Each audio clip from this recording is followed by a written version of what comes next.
Tourist paradises are turning into war zones. The conflict between Ukraine and Hamas, a Palestinian Sunni Islamic fundamentalist organization, has slowly but steadily begun to take a devastating toll on some of the world's most adored and internationally renowned tourist destinations. This painful reality symbolizes a dark and unfortunate chapter unfolding in our global history. A chapter of destruction, fear, and loss that has brutally smeared the beauty of these landscapes with the ugly stains of war. Once brightly lit and bustling with tourists from all corners of the world, the historically significant and charming streets of Gaza City now have a different tale to tell. The cityscape that once echoed with the laughter of tourists and the vibrant banter of local vendors selling their wares, today reverberates with a harsher, more haunting sound, the sound of warfare. The constant month-long bombardment has led to a tragic and heartbreaking loss of lives, over 10,300 precise. Most tragically, though, many of the casualties caught in this crossfire of political unrest are innocent women and minors. The conflict has forced approximately a shockingly high percentage, 70 to be exact, of Gaza's population to flee their homes, transforming their beloved city into a deserted ghost town. Further compounding the grim situation, the Lebanese militant group Hezbollah, a force to reckon with in the Middle East, has claimed responsibility attacks on Israeli infantry units, escalating the violence to an even more dangerous level. As the intensity of the conflict multiplies, Israel's wartime security cabinet is hurriedly preparing for potential escalation in the West Bank. The consequences of such an escalation are too grave to imagine. Among the casualties of this profoundly disturbing conflict are 2 Spaniards, one of whom had been missing since the Hamas attack in October. The other casualty held an Israeli citizenship.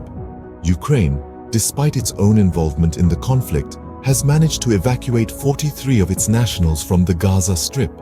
Moreover, they have also extended their aid to 36 Moldovan citizens, helping them reach safety in Egypt.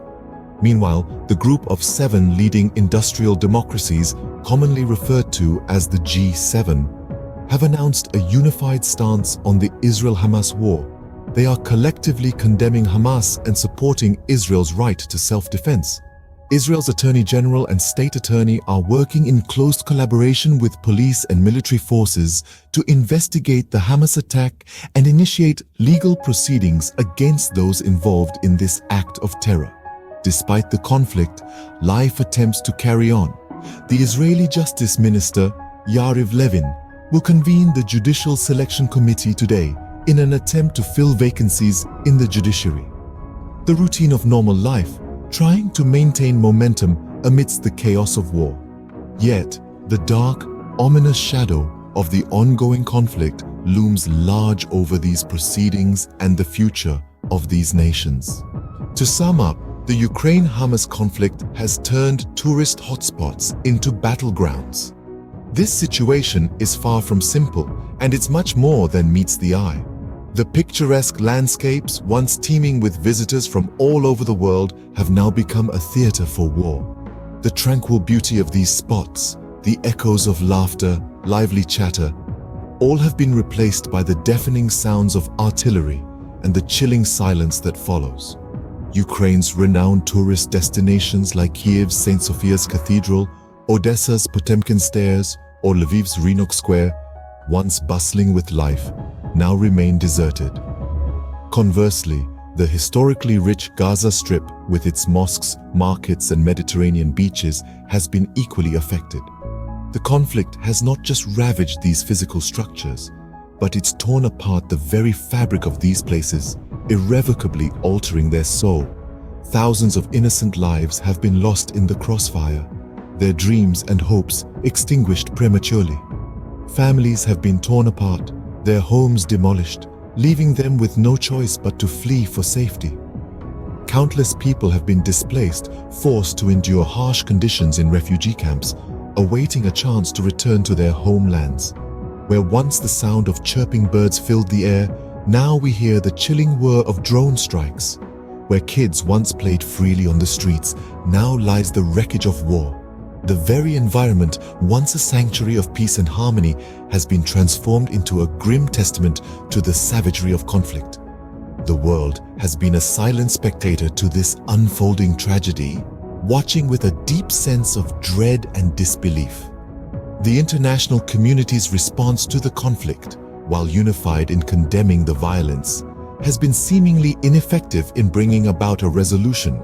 The United Nations, NATO, and other international organizations are actively involved in negotiations and peace talks.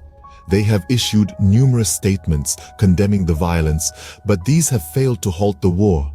There have been rounds of peace talks, ceasefires, and intercessions, but all have been short-lived, with hostilities resuming shortly after.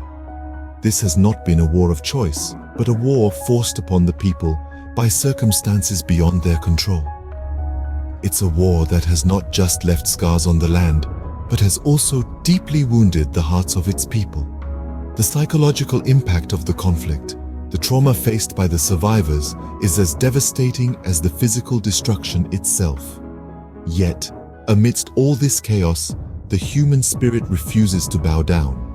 Stories of resilience, courage, and hope continue to emerge from the ashes of the war-torn regions.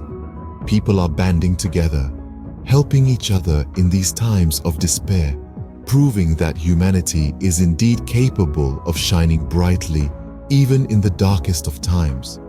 As we wait for peace to return, let us remember the once vibrant tourist destinations now marred by war and hope for their swift recovery. As we stand on the precipice of uncertainty, let us hold on to the belief that peace will prevail, that these places will once again bustle with life, reclaim their lost glory, and that the laughter of children will once again echo through their streets. For the people who call these places home, and for the rest of the world, let's hope that peace returns sooner rather than later.